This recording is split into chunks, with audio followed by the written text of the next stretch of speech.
All right, so our topic for today, we're going to be covering sections 7.1 and 7.2, which is working primarily centered around percentages and then solving some basic problems that do involve percentages as well. I think a big portion of these two sections is actually the idea, not just percents, but percents, fractions, and decimals. How do we work with those? How do we go between those three forms? And some problems that we could be seeing that are going to that we can set up and solve for some of those percentages, et cetera, for ourselves. So we'll start with our main definition of a percent, and it's how many parts we have per 100 of something. The per and the cent parts primarily being related to 100, like a century, anything like that. So our percent is how many of 100 do we have in total. So again, kind of like I just mentioned, we're going to be going between our forms of something being written as a percent, a fraction, and a decimal. So the main part of 7.1 is how do we go back and forth between all of these three different forms that we have. So our first one that we're going to work with is going from a percent into a fraction. So how exactly we make that happen? And our process for this, again, I think a fair amount of these, there's only a couple steps that are involved in them, but they're worth at least going through because I think that seeing it at least once is helpful. So our main process for converting a percent into a fraction, we drop the percent sign and put that number into the numerator of a fraction over 100. Again, parts per 100. That's our main reason as to why we're getting that number showing up. So our first example that we have here, if we have 44% and we're converting that into a fraction, again, drop the percent and put that number into the numerator of a fraction over 100. So this becomes 44 over 100, just like we have here. As we did with previous sections, and we will continue to do with all of them moving forward, after you have everything written as a fraction, you absolutely must fully reduce the fraction down. And you're welcome to use your calculator to help you out with that if necessary. Nothing wrong with that. Okay, and this thing reduces down to being 11 over 25 for our final answer.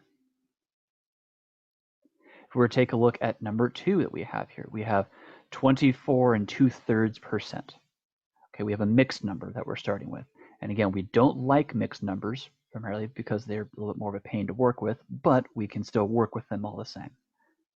So we follow the same process. Drop the percent sign and put that number in the numerator of a fraction over 100. So drop the percent. I have 22 and 2/3 divided by 100. I'm going to convert this mixed number into an improper fraction.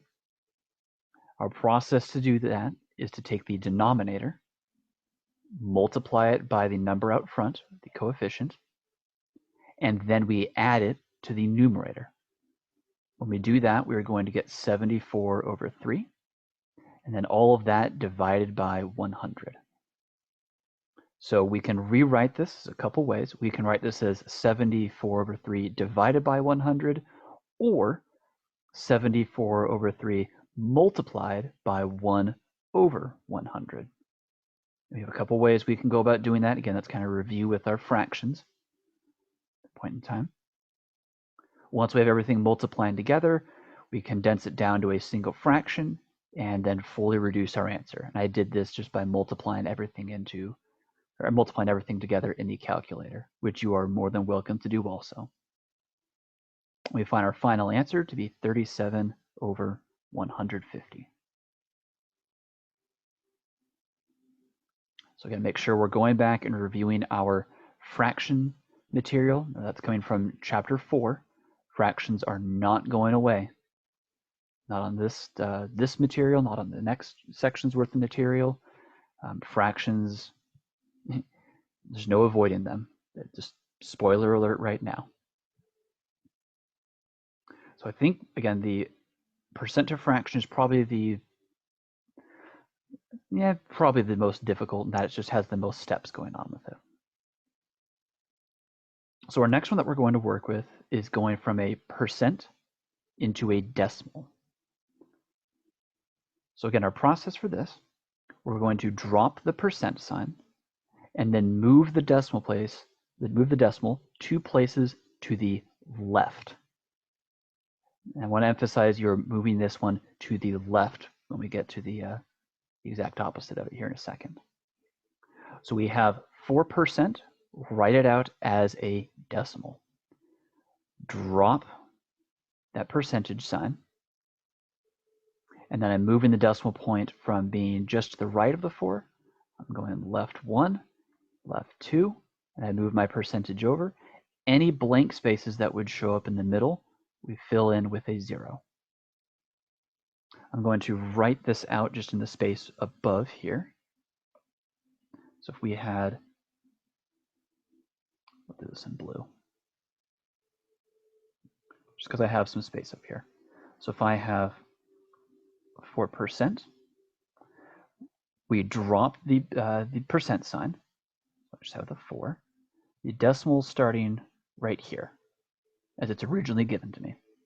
When I'm moving that over, we'll do this in, we'll do it in black. I'm moving it over 1 place, 2 place. My decimal is now there. Any blank spaces that show up, I fill in with a 0. So now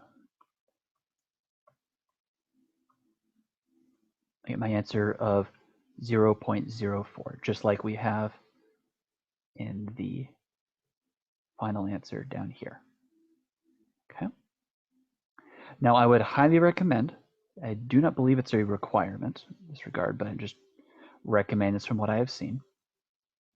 If you are going through and working this out, working problems out on your own, I highly recommend that you make sure that you put a 0 in front of your decimal sign, primarily due to the fact that if you are multiplying something by a decimal, a lot of people put the little dot for multiplication and then the little dot for decimal, which is fine, but then they don't remember, am I working with 0.4 or 0.04? Am I working with just 4?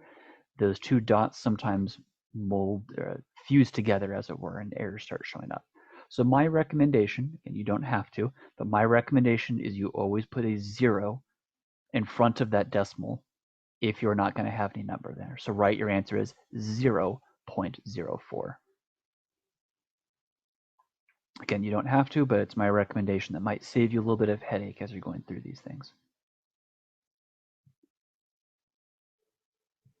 So looking at our second example, again, we're doing the same thing. I want to convert this percentage into a decimal. So I'm dropping the percent sign. So I have 76.19. And then moving the decimal 2 places to the left. So I move it 1 to the left, 2 to the left, and that's going to give me 0.7619. And again, I would have nothing in front of this decimal place, so I'd recommend you put a 0 in front there.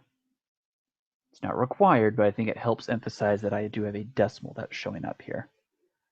And in that regard, I would highly recommend that you do that. Anything you can do to help clarify your numbers for yourself or anyone else goes a really long way with these problems. Okay. So this is converting from percent into a fraction, percent into a decimal. Again, I think percent into a fraction is a bit more time intensive because we have to set things up and simplify it, but we have the calculator to help with that as necessary. And I'm totally fine if you guys want to use that. Use a calculator to help with that. So now we're going to go into converting things into a percent. So converting a decimal into a percent. We're basically going to be undoing what we just did up above here. So our process, move the decimal 2 places to the right, and then put the percent sign at the end. So if I'm starting with the decimal 0.426, I move the decimal 2 places to the right, so 1, 2, which gives me 42.6, and then put the percent sign at the very end. Percent, there we go. If I'm working with something like 0.9, again, I'm moving it 1 to the right, I'm moving it another to the right, and we would have a blank space that would be showing up in there.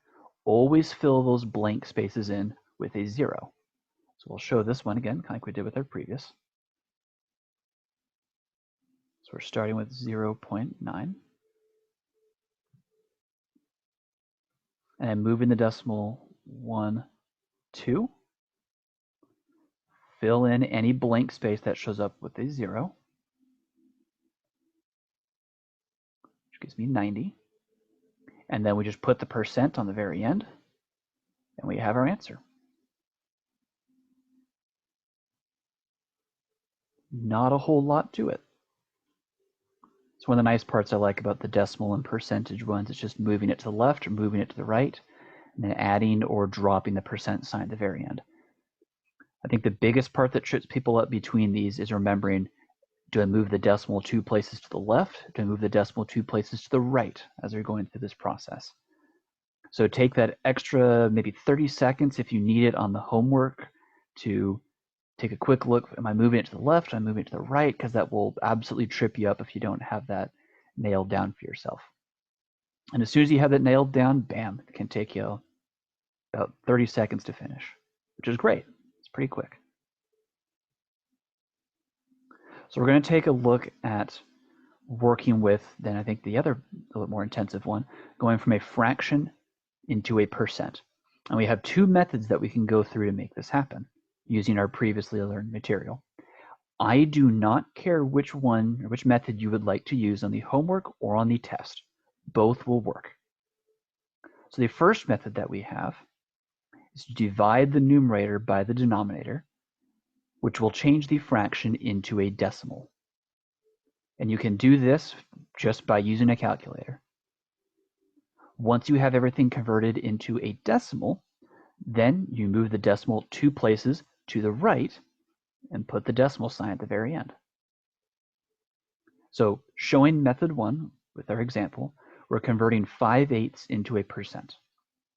So our first method, I have 5 divided by 8. I'm just applying a calculator.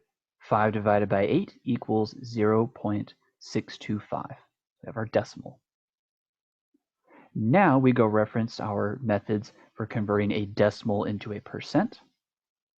Move the decimal 2 places to the right, and then put the percent sign in, and we get 62.5%. And we have our answer. I think this is the more straightforward method of the two. But again, it doesn't matter which one you choose. So that's our first method that we have with this. Our second method is to create an equivalent, should be an equivalent, not and. Create an equivalent fraction with a denominator of 100 and solve for the numerator. So I have 5/8 is equal to what over 100? And if we see with our setup that we have here, this is very, very similar to our proportions that we were working with. So our method that we have for going through and solving these, I believe this was section 6.2, where we were working with this. So our method to do that, cross multiply. 5 times 100 gives me 500. 8 times x gives me 8x. Now I have 8x equals 500. Divide both sides by 8. You get 500 over 8. Rewrite that thing as a decimal. We got x equals 62.5. And there's our percentage. So again, two methods for converting a fraction into a percent. I do not care which one you would like to use on the homework. I do not care which one you guys would like to use on the test. I'm happy with either. They will get you to the exact same answer either way. So when you have it showing up, you just need to pick one and then move forward with it. But I'm giving you guys that flexibility because I know some people will prefer one over the other, and I'm good with whichever you choose. Okay. So 7.1 gives us our methods for going between these three forms, which is pretty important when we are converting back and forth between a lot of these things, which can and will be showing up fairly regularly with some of these problems. So jump us over here to 6.2, or 7.2, I should say. Mistake. Oops. There we go. There we go. pop-ups on the screen. So 7.2, we're going to be solving some basic problems that have percentages showing up in them. So our main three that we are going to be working with, and again, I mentioned this in here, there are more ways that we can and will be working with these beyond this class, but these are the only three that we are going to be working with. And it can be, and we'll go through each of these, we could be asked to find a percent of a given number, find a percent given two numbers, and find a number that is a given percent of another number. So we have three possibilities, and our general equation that we're going to have, which is one that we have here, is going to be what's going to indicate what we're solving for. So our general equation is A divided by B is equal to P over 100. Now each of these parts, A represents an amount, B represents a base, P represents a percent. When I think of the base is what's our reference amount or our reference that we're using that we have an amount of. We like to think of it if I have half of a gallon, or am I referencing that as half a gallon, half as quarts? What is the base unit or base number that I'm working with? And as we're going through and working with a lot of these, we'll go through these problems down below here because these are really important examples that we have. We had that English to algebra page where there's all these buzzwords that were showing up. I'm giving you guys a new buzzword here. I think this is really, really, really helpful, especially when we're trying to determine, am I given an A, B, or a P value in the problem? You will absolutely be given two of these three. It's trying to determine which of those have we been given. So this new buzzword that we have is of. And of corresponds with indicating the value, or corresponds with indicating the base value, or a B value. More often than not, if you see something of a number, the thing that follows of is going to represent the base or the B value in that problem. Okay? So I want to give this to you guys because I think this is really, really helpful in determining what our A, B, and P values are. Because you're going to always have to determine two of these three, and what hints in the problem have we been given to tell us that. And of is generally that buzzword for the base value. So as you're going through and working on any of these on the homework or on the test or anything like that, of is the big buzzword. Of goes with base. So we have 6 examples down here. We're going to go through setting them up, and then we'll solve a couple of them. I'm just looking at the time. I do want to give us some time for any questions that we have. But these are the 6 examples that I'm going to reference as we're going to go through them on the whiteboard. Okay? So I'm jumping us over there, but these are the 6 problems that we're going through. And whoops. What's this?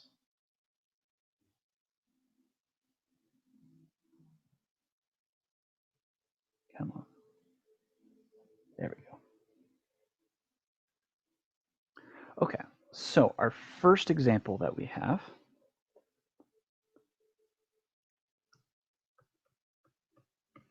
and again, I'm not going to rewrite the entire thing because don't have the space. My handwriting doesn't look as good on here, but we're working with, our first problem is asking us, what number is 25% of 720?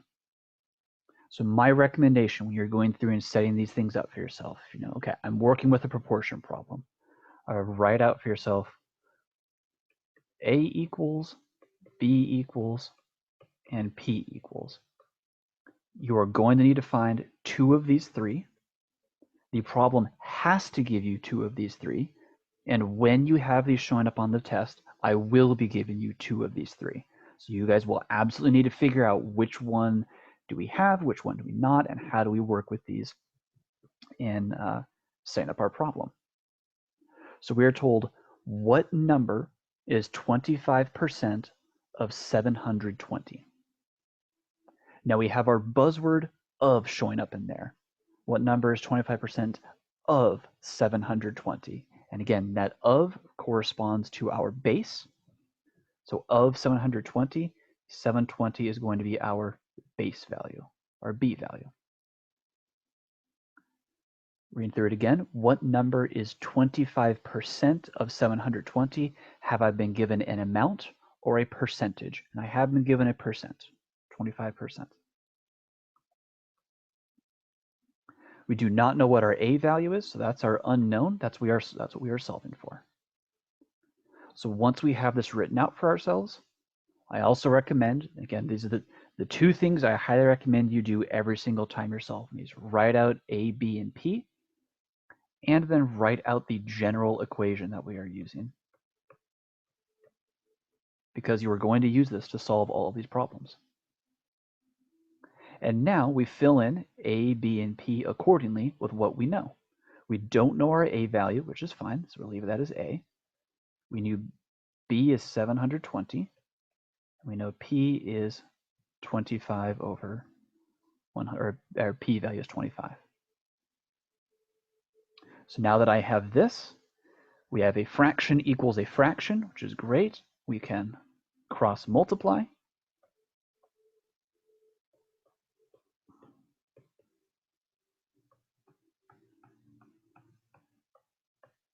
And again, with all of these, you can just apply your calculator for the numbers, because I believe a fair amount of them get kind of big and gross.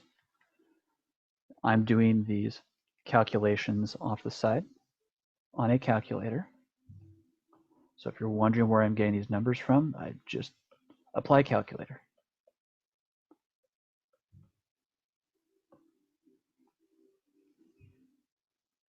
And I'm getting A is equal to 180. The final answer here. Okay. And that's our process. So we'll take a look at number 2 here, because I just want to get through a couple examples of each of these.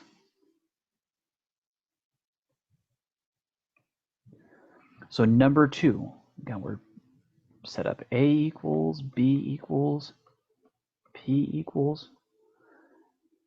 We're being asked what number, this is for number 2, what number is 105 1/4% of 18.2? So we're being asked, do we have an amount? Do we have a base? Do we have a percent? We have been given a percent. It's that 105 1/4%. What number is 105 1/4% of 18.2? So again, that buzzword of is showing up in there. That of is going to represent our base. And so we don't know our amount. That's fine. We have 2 of the 3. That's everything that we need. So again, we're setting up our general equation and then plugging in what we know.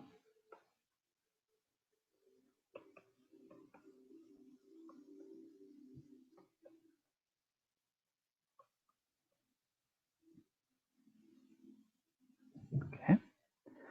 Now at this point, you're noticing you might be thinking, okay, well, we have a mixed number showing up in the numerator on the right-hand side, that 105 1/4.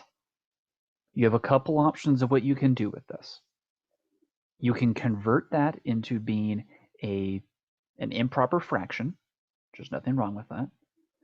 You can also, and I'd be a little more careful with this one, you can convert it into being a decimal if you would like to. I will give you the extreme warning. I would not convert that into a decimal if the decimal is not a nice number. And I mean that from the standpoint of, does the decimal go on forever or beyond about like 4 or 5 decimal points? If it does, I would not recommend you convert it into a decimal. But 1/4 is kind of a nicer one. So we're just going to rewrite that and we can work with it in that way. So 1/4 can be rewritten into just 0.25. And I would say that's a nicer decimal. It's only got 2 decimal places. There's not a whole lot else that goes beyond that. And now from here, fraction equals a fraction, cross multiply.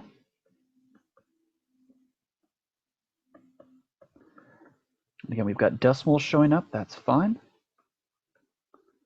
apply the calculator for multiplying those things together. Again, that's all I'm doing off screen here. I'm getting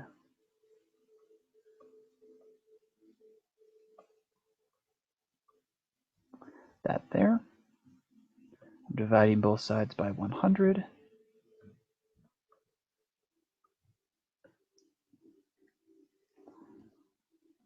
And I'm getting A is equal to 19.1555.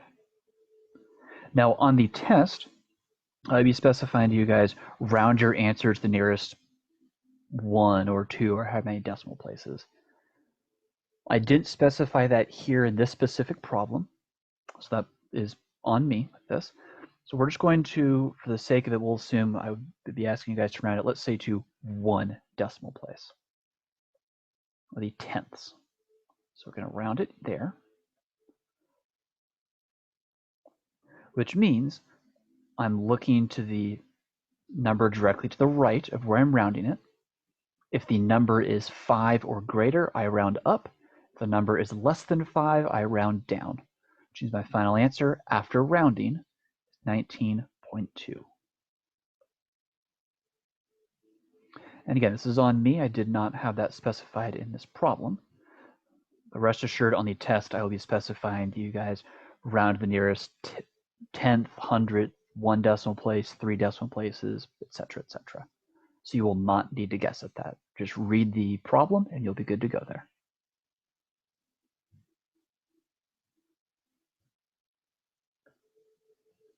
Okay, so moving on to our third example that we have here.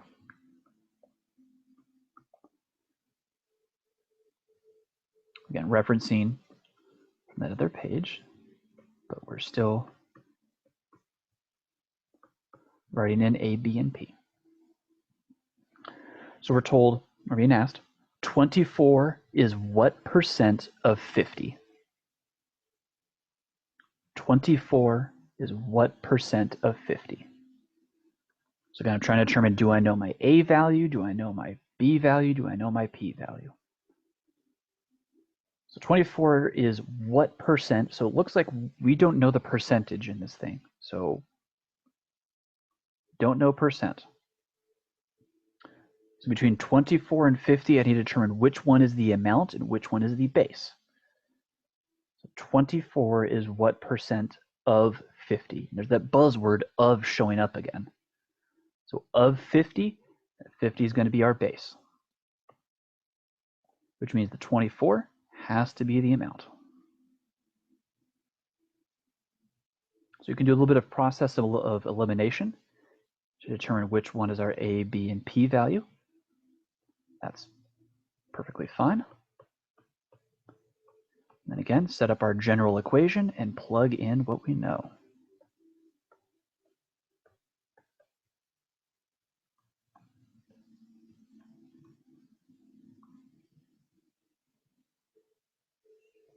So we have everything plugged in now, and again, now it becomes a very boring mechanical problem. Cross multiply and solve for what's left over.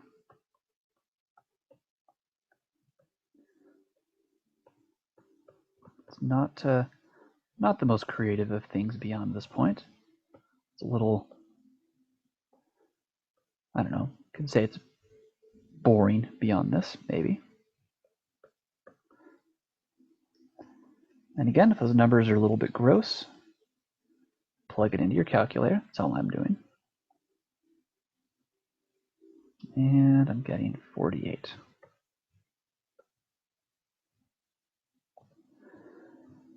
So 24 is 48%. Should probably put that in there. 48% of 50. And then we have our answer. So we'll take a look at number 4. We'll at least do the setup for number 4 because it's very similar to this in terms of how we solve it beyond there.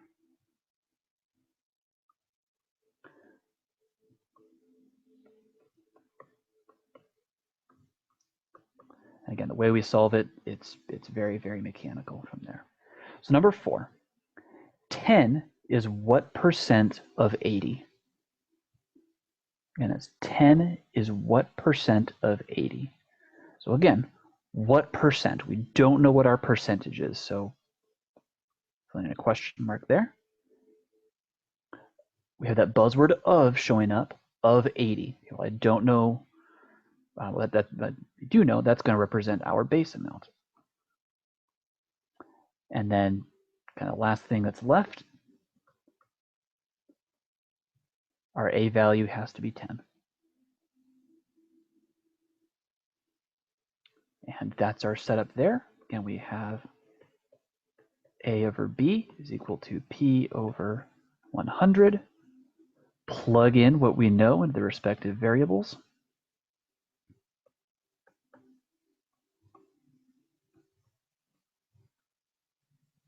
And then just like we've done with our previous examples, cross multiply and we get our answer. I'm going to skip going through that only because I do want to get through the last two setup. I'm looking at our time, so we're in a little bit of a time crunch. But it's the exact same process of cross multiplying like we've done with our previous examples. So looking at number 5. Again, I've got a proportion showing up, or a percentage showing up here, I should say. So I'm going to have an A value, a B value, and a P value. Let's figure out which is which. So 10% of what number is 32? So we have 10%, so we already have a percentage given to us, which is great. So 10% of, it's our buzzword of, so our base value, of what number? So we don't know what that number is. It's 32. And then just like our previous one, we just set this thing up accordingly.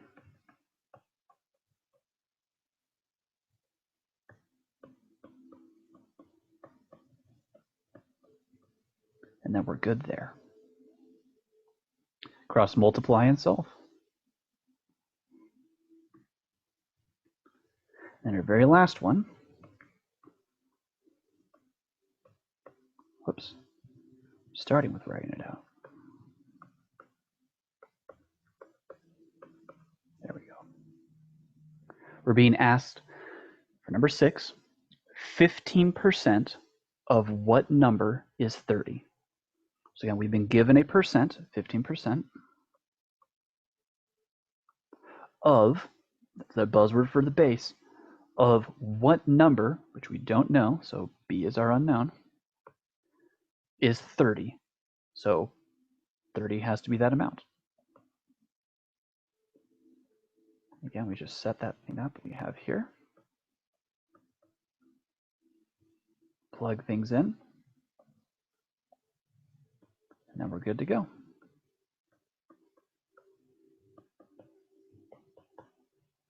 Okay. So once we've gone through those, it's a pretty mechanical process beyond that. And this is everything for 7.1 and 7.2.